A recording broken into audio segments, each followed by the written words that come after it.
টানা 1 বছর দিন রাত কঠোর পরিশ্রম করে চ্যাট জিপিটি থেকে বের হওয়া একটা বিল্ডিং এর স্ট্রাকচার জঙ্গলের মধ্যখানে তৈরি করলো থাইল্যান্ডের দুই স্বপ্নবাজ তরুণ হ্যাং অ্যান্ড লিয়াম। আপনি যতক্ষণ ঘরে বসে বসে স্বপ্ন আর পরিকল্পনা করছেন, হ্যাং এবং লিয়াম ততক্ষণে সেটাকে বাস্তবায়ন করে ফেলেছে। আমাদের বাংলাদেশি যুবকদের সাথে এই পরিশ্রমী যুবকদের পার্থক্য একটাই, যে তারা চিন্তা করে আর তাৎক্ষণিক কাজে নেমে পড়ে, আর আমরা শুধু ভাবতেই থাকি, পরিকল্পনা করতেই থাকি, এভাবে বছরের পর বছর কেটে যায়, কাজটা আর করা হয় না। এমন অনেক দক্ষ কনস্ট্রাকশন ইঞ্জিনিয়ার অথবা সিভিল ইঞ্জিনিয়াররা যেখানে ব্যর্থ হতে পারে, সেখানে হ্যাং এবং লিয়ামের কঠোর অধ্যবসায় এবং পরিশ্রমের কাছে সব কিছু হেরে যায়। এই এআই ছবিটি নিয়ে বন্ধুদের সাথে চ্যালেঞ্জ গ্রহণ করার মাত্র 2 দিনের মাথায় তারা কার্যক্রম শুরু করে দেয়। থাইল্যান্ডের উত্তর পশ্চিম অঞ্চলে সমুদ্র তীরবর্তী এলাকায় পাহাড়ের মধ্যবর্তী এক সমতল অঞ্চলকে কেন্দ্র করে তারা এই ড্রিম আন্ডারগ্রাউন্ড লাক্সারি ভিলার কার্যক্রম শুরু করে দেয়। প্রিয় দর্শক, শুরুর দিকের মূল কাঠামোটা জঙ্গলের শক্তপোক্ত মজবুত সেগুন গাছ দিয়ে তৈরি হলেও উপরের দিকের সবগুলো ডিজাইন তারা তৈরি করেছে থাইল্যান্ডের বাঁশ দিয়ে। আপনারা দেখতে পাচ্ছেন কাঁচা বাঁশকে আগুনের মধ্যে উত্তপ্ত করে সেটাকে ব্লেন্ড করা হচ্ছে, যাতে এই ড্রিম হাউস ভিলার সবচেয়ে আকর্ষণীয় যে অংশ roof to underground round circle আছে, সেটাকে খুব চমৎকার ভাবে ব্লেন্ড করা বাঁশের কঞ্চি দিয়ে তৈরি করতে পারে। একটা বাঁশকে 4 খণ্ডে খণ্ডিত করার জন্য 2টি গাছের মধ্যখানে একটা স্কোয়ার শেপের হোল তৈরি করে তীব্র বল প্রয়োগ করে ধাক্কা দেওয়া মাত্রই পুরো বাঁশটি 4 খণ্ডে খণ্ডিত হয়ে যাচ্ছে এবং বের হচ্ছে অসংখ্য বাঁশের কঞ্চি, যেগুলোকে ব্লেন্ড করে খুবই দক্ষতার সাথে মোটামুটি 1 থেকে 1.5 মাসের মধ্যে তাদের এই ড্রিম আন্ডারগ্রাউন্ড লাক্সারি ভিলার মূল কাঠামোটা প্রস্তুত করে ফেললো। পুরো কাঠামো বাঁশের কঞ্চি এবং ওক গাছের পিলারের উপরে তৈরি করার পরে তারা এবার আন্ডারগ্রাউন্ডের দিকে ফোকাস দিল। প্রিয় দর্শক, দেখতে পাচ্ছেন সকাল দুপুর পরিশ্রম করে তারা মাটি খনন করে পাহাড়ের অন্য আরেকটি অঞ্চলে এই সকল মাটি নিয়ে জমাট করছে। চ্যাট জিপিটি নির্মিত ছবিতে ঠিক যেভাবে বিল্ডিংটা রয়েছে হুবহু সেই আদলে মাটিকে খনন করে মূল স্ট্রাকচারের সামনের লাক্সারি ভিলার শেপ দেওয়ার চেষ্টা করছে। মোটামুটি আন্ডারগ্রাউন্ডের কাজ শেষ দেওয়ার সাথে সাথে মাথায় আসলো যে এই বিল্ডিং এ ওঠার জন্য তো কোনো মই বানানো হয়নি। যেই চিন্তা সেই কাজ, মাটিতে এঁকে তৈরি হয়ে গেল 7 থেকে 8টি মই। এবার দেখুন, অত্যাধুনিক বিল্ডিং এর মধ্যে যেভাবে একটা মূল পিলারকে কেন্দ্র করে চারপাশে মইগুলো রাউন্ড শেপে ঘুরতে ঘুরতে উপরে উঠে যায়, ঠিক সেভাবেই সিঁড়িগুলোকে খুবই চমৎকার কায়দা করে লাগিয়ে দিল, যেন তাদের লাক্সারি ভিলায় খুব সহজে তারা উঠতে পারে।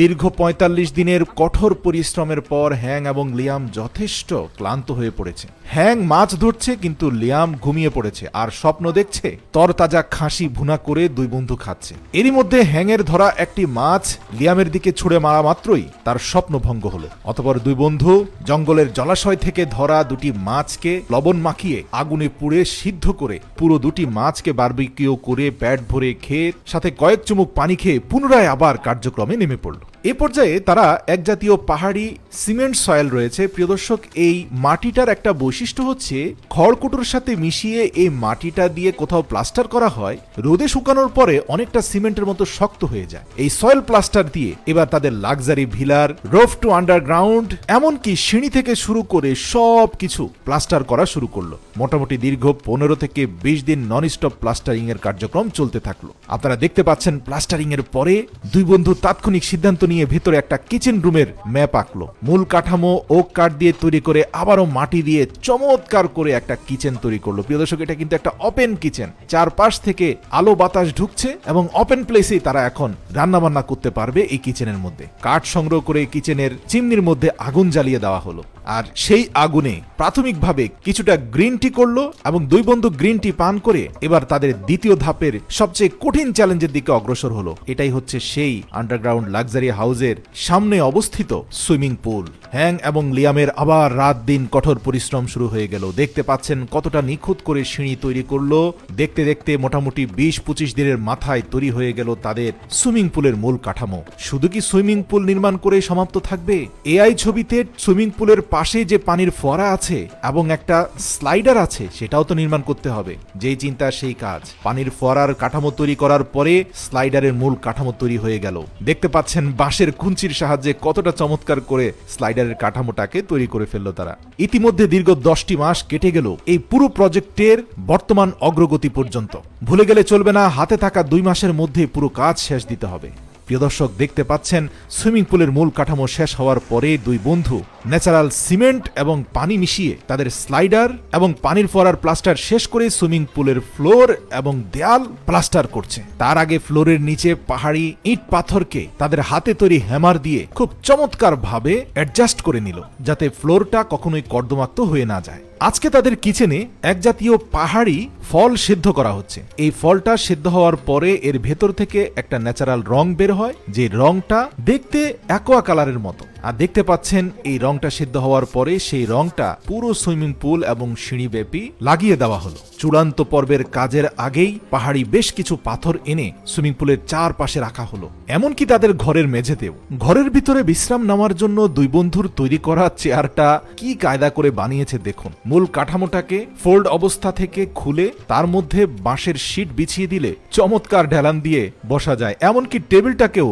কায়দা করে একই টেকনোলজিতে তৈরি করা হয়েছে। আমি পূর্বেই বলেছি তাদের এই টোটাল প্রজেক্টটাই একটা পাহাড়ের মধ্যবর্তী সমতল স্থানে তৈরি করা হয়েছে, যার কারণে পাহাড়ি ঝর্ণার পানি এখানে খুব সহজেই আসতে পারে। আপনারা দেখতে পাচ্ছেন বাঁশের মধ্যখানের অবস্ট্রাকল গুলোকে ক্লিন করে একটা বাঁশকে পাইপের আদলে তৈরি করে এই বৃহৎ আকারের ব্যাম্বু পাইপ হয়ে পাহাড়ি ঝর্ণা থেকে পানিটা তাদের নির্দিষ্ট প্রজেক্টের চৌবাচ্চায় এসে পড়া শুরু হয়ে গেল। প্রিয় দর্শক, একটি লাইন চৌবাচ্চায়, অন্য আরেকটি লাইন তাদের সেই স্লাইডারের উপরে স্থাপন করা হলো। আর সাথে সাথেই পানির উপরে পিচ্ছিল খেয়ে নিচে নেমে দুই বন্ধু আনন্দ উল্লাসে মেতে উঠল। সাথে সাথে মনে হলো এখনো কাজ শেষ হয়নি, তাই তো সুইমিং পুলের চারপাশ এবং ফ্লোরে থাকা ময়লা আবর্জনা পরিষ্কার পরিচ্ছন্নতার কাজে লেগে পড়ল। সবকিছু পরিষ্কার পরিচ্ছন্ন করে সুইমিং পুলের চারপাশে কিছুটা প্রাকৃতিক ঘাস তারা লাগিয়ে দিল। আজ তারা বছরের শেষ সপ্তাহে এসে পৌঁছেছে। দীর্ঘ 1 বছর পূরণ হতে যাচ্ছে তাদের এই প্রজেক্টে। বনমোরগ সংগ্রহ করে সেটাকে ভালো করে বারবিকিউ করে পেট ভরে রাতের বেলা খেলো। রাতভর আনন্দ করে মধ্যরাত থেকে গভীর ঘুম দিয়ে সকালে ঘুম থেকে উঠেই তারা দেখতে পেল তাদের চৌবাচ্চার পানিতে টইটুম্বুর। এই যে সেদ্ধ পানির মধ্যে কিছু পাতা ছেড়ে দেওয়া হলো, এটা হচ্ছে থাইল্যান্ডের গ্রিন টি। আর এই চাটা তারা সেলিব্রেশনের পূর্বে পান করে। আর তাই তো হ্যাং এবং লিয়াম এই চা পান করে স্লাইডার দিয়ে তাদের পানির চৌবাচ্চায় একটা বড় জাম্প দিল। আজ দীর্ঘ 1 বছরের কঠোর শ্রম এবং সাধনার পূর্ণাঙ্গ ফল এসেছে। আচ্ছা ভাবুন তো, যে এআই ছবিটাকে কেন্দ্র করে এই বিশাল প্রজেক্ট সম্পন্ন হলো, দীর্ঘ 1 বছর পর্যন্ত এই দুই বন্ধু যদি সেই ছবিটাকে তাদের ঘরের বেডরুমে লাগিয়ে শুধু দেখতো আর পরিকল্পনা করতো, তাহলে হয়তো পুরো বছরটাই কাটিয়ে দেওয়া যেত। এর জন্য মানব জীবনের সফলতার অন্যতম একটা গুরুত্বপূর্ণ অংশ হচ্ছে আপনাকে দ্রুত সিদ্ধান্ত নেওয়ার সক্ষমতা অর্জন করতে হবে। আপনি যত বেশি প্রোক্রাস্টিনেশন করবেন, যত বেশি সিদ্ধান্তহীনতায় ভুগবেন, ততই পিছিয়ে যাবেন। এই পৃথিবী খুব দ্রুত এগিয়ে যাচ্ছে, তার মধ্যে সবচেয়ে এগিয়ে আছে তারাই যারা দ্রুত কার্যকর সিদ্ধান্ত নিতে পারে।